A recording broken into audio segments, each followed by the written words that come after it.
और बड़ी खबर के साथ करेंगे बुलेटिन की शुरुआत। यूक्रेन के शहरों पर रूस के हमले लगातार हो रहे हैं। कीव में तेल डिपो पर रूस के हमले की जानकारी इस बीच सामने आ रही है।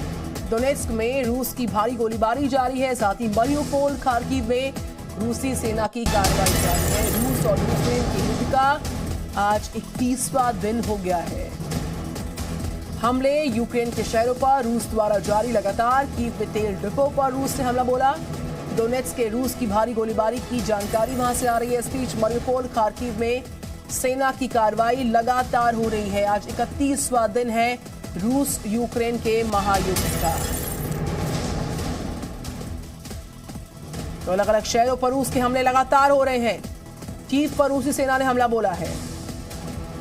डोनेट्स्क में रूस की भारी गोलीबारी हो रही है।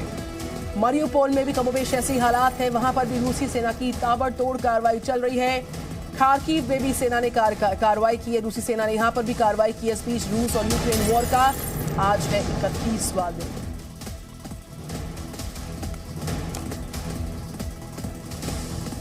तो कीव में तेल के डिपो पर रूस के हमले की खबर है।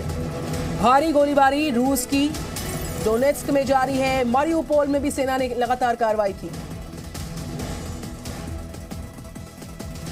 रूस यूक्रेन युद्ध को अब 1 महीना पूरा हो चुका है और इस 1 महीने में आप कह सकते हैं कि यूक्रेन ने रूस के हमले का मजबूती के साथ सामना किया।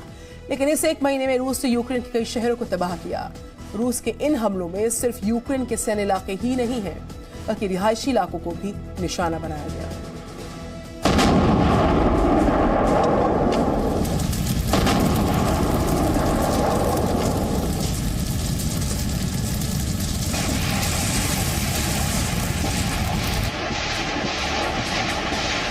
रूस और यूक्रेन की जंग को 1 महीना बीत चुका है। 30 दिन पहले जब रूस ने यूक्रेन पर हमला बोला तब उसका लक्ष्य कीव था। लेकिन 30 दिन बीत जाने के बाद भी रूस कीव के नजदीक नहीं पहुंच सका।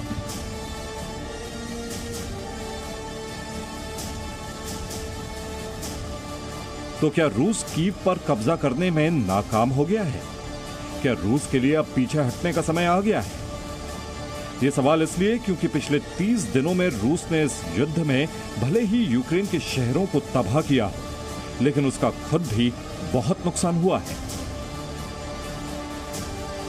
ये तस्वीर यूक्रेन की सेना की ओर से जारी की गई है, जिसमें दावा किया जा रहा है कि यूक्रेन की सेना ने रूस के एक बड़े जहाज साराटोव पर हमला कर उसे तबाह कर दिया है। और रूसी सरकार की ओर से जारी किए गए आंकड़े भी यही बताते हैं कि युद्ध में नुकसान तो उसे भी हो रहा है। रूस का दावा है कि उसने यूक्रेन के 1,500 से भी ज्यादा सैन्य वाहन और 112 सैन्य विमान, जिनमें हेलीकॉप्टर और ड्रोन भी शामिल हैं, उसे तबाह कर दिया है। साथ ही रूस ने माना है कि इस युद्ध में अब तक उसके भी 1300 से ज्यादा सैनिक मारे गए हैं और 3800 से भी ज्यादा सैनिक घायल हो गए हैं। शुक्रवार को रूसी सेना का एक पायलट यूक्रेन में पकड़ा गया। पकड़े गए पायलट ने बताया कि उसका विमान रॉकेट लगने के बाद गिर गया था।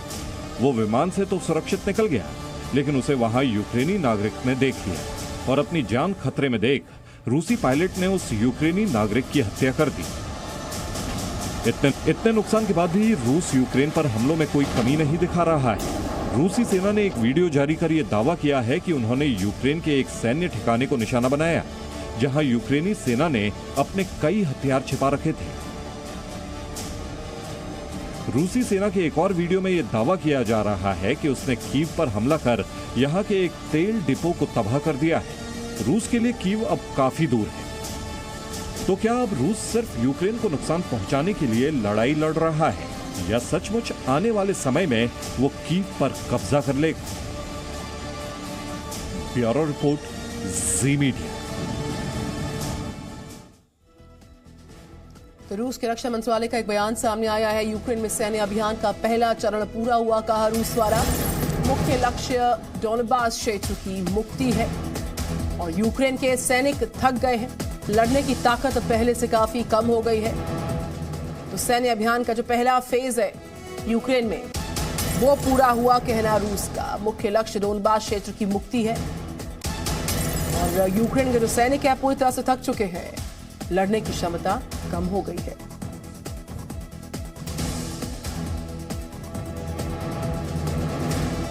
क्या रूस ने यूक्रेन युद्ध में अपनी नाक बचाने की कोशिश शुरू कर दी है, क्योंकि 1 महीने बाद भी रूसी सेना कीव में कदम नहीं रख पाई है।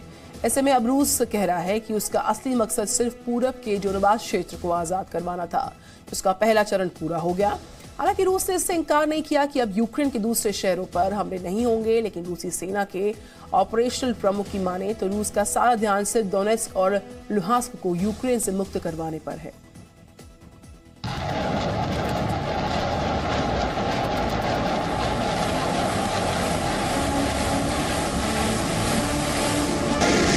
ये बारूदी बारिश डोनेट्स्क से करीब 20 किलोमीटर दूर उत्तर की ओर अवदीवका इलाके में हो रही है। हमलों की इन तस्वीरों को देखकर क्या ये कहा जा सकता है कि डोनेट्स्क के इलाके में रूस की सेना जीत गई? शायद नहीं। लेकिन रूसी सेना का दावा है कि यूक्रेन पर हमले का पहला चरण रूसी सेना ने पूरा कर लिया है। НАТО о невмешательстве в конфликт. В то же время отдельные государства, члены Североатлантического альянса, предлагают закрыть воздушное пространство над Украиной. Обращаю внимание, что на такие попытки вооруженные... रूस के रक्षा मंत्रालय का दावा है कि रूस समर्थक अलगाववादी लुहांस्क क्षेत्र के 93% और डोनेट्स्क क्षेत्र के 54% इलाके पर काबिज हो चुके हैं। लेकिन सवाल है कि तब रूस ने चर्नीहिव से लेकर खार्किव और मारियुपोल से लेकर इरपिन तक पूरे यूक्रेन को खंडर क्यों बना दिए? Штурм этих городов, чтобы не допустить разрушений и минимизировать потери среди личного состава и мирного населения. И хотя такую возможность мы не исключаем, однако по мере выполнения отдельными группировками поставленных... हालांकि पश्चिमी देश और यूक्रेन कह रहा है कि रूस झूठ बोल रहा है। उसका असल मकसद कीव में सत्ता परिवर्तन था, जो वो कर ना सका। उधर यूक्रेन भी युद्ध खत्म करना चाहता है, लेकिन सरेंडर नहीं करना चाहता। Ну так і живіть. А це означає, тримайтесь подалі від наших міст і від нашої армії. Рахунок російських втрат на цій війні вже перевищив 16 тисяч убитих. खबरें ये भी हैं कि रूस की सेना ने यूक्रेन के जिन इलाकों पर कब्जा किया था, वहां दोबारा यूक्रेन की सेना अपना कब्जा कर चुकी है। ऐसे में रूसी जनरल कहते हैं कि टारगेट पूरा करने तक रूस की सेना हमले जारी रखेगी। Есть потери среди наших боевых товарищей. На сегодня погибли 1351 военнослужащих. रूसी सेना के दावे को सच माना जाए तो यूक्रेन में युद्ध खत्म होने के आसार पैदा हो रहे हैं। लेकिन रूस ने यह साफ नहीं किया है कि पुतिन ने अपनी फौज को फाइनल गोल क्या फिक्स किया है। ब्यूरो रिपोर्ट, जी मीडिया। और यूक्रेन में सैनिकों के मारे जाने पर रूस का बयान सामने आ गया है। रक्षा मंत्रालय ने मानी सैनिकों के मरने की बात। ये रक्षा मंत्रालय द्वारा स्वीकारा गया है। इस बात को माना गया सैनिकों की मौत को लेकर यूक्रेन में बताएं 1351 सैनिक मारे गए हैं। ये कहा जा रहा रूस द्वारा यूक्रेन में सैनिकों के मारे जाने पर रूस का एक बड़ा बयान सामने आया। जी न्यूज पर वक्त एक छोटे से ब्रेक का हो गया है। Presenting B News app available on Google Play and App Store. Download it now.